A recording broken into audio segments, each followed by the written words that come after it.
जय जोहार। छत्तीसगढ़ी प्रमुख प्रादेशिक समाचार के संग मैं संध्या तिवारी।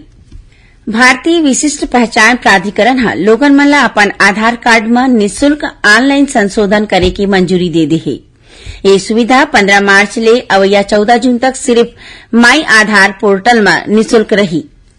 राज्य विधानसभा में आज शून्यकाल के दौरान प्रधानमंत्री आवास योजना के मुद्दा ला लेके काली प्रदर्शन के दौरान भाजपा कार्यकर्ता मन पर कथित रूप ले बम और आंसू गैस फेंके के मामला गूंजिस। उन्हें बेरोजगारी के मुद्दा पर सरकार के जवाब ले असंतुष्ट विपक्ष सदन ले बहिर्गमन करेल। प्रदेश में अपराध मन के अन्वेषण पर अब नार्को टेस्ट की सुविधा घलो शुरू होही। विधानसभा में गृह मंत्री ताम्रध्वज साहू बताइने कि नार्को टेस्ट पर जरूरी कामकाज पूरा कर ले गे हे और रायपुर के एम्स अस्पताल के संग मिलके ये टेस्ट पर जरूरी मशीन घलो मंगा ले गे हे। आज विधानसभा में अवैया वित्त बछर पर लोक निर्माण, गृह, जेल, धार्मिक न्यास, धर्मस्व और पर्यटन मंत्री ताम्रध्वज साहू के विभाग ले जुड़े करीबन 12,915 करोड़ रुपया के अनुदान मांग सर्वसम्मति ले पारित कर देगी।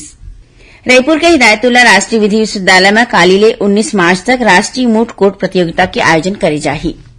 भारतीय सेना में जेसीओ और ओआर पद में भर्ती बर अभी ऑनलाइन रजिस्ट्रेशन होवत है। ये online registration join Indian army website में चलत है। रजिस्ट्रेशन करवाए के आखिरी तारीख 20 मार्च हवय।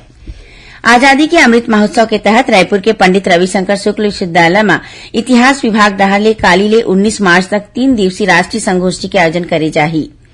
रायपुर के देवपुरी इलाका में ट्रक के टक्कर ले दुपहिया सवार स्टाफ नर्स की मौकच में मौत हो गई।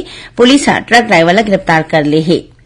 पश्चिमी द्रोणिका के प्रभाव ले आज रायपुर, जगदलपुर और मुंगेली समेत कुछ एक जगह में आज गरज चमक के संग सिटी सटर पानी गिरे के खबर मिले है।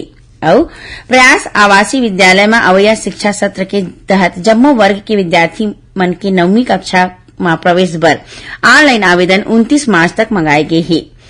ये रही अब तक के प्रमुख प्रादेशिक समाचार। जय जोहार।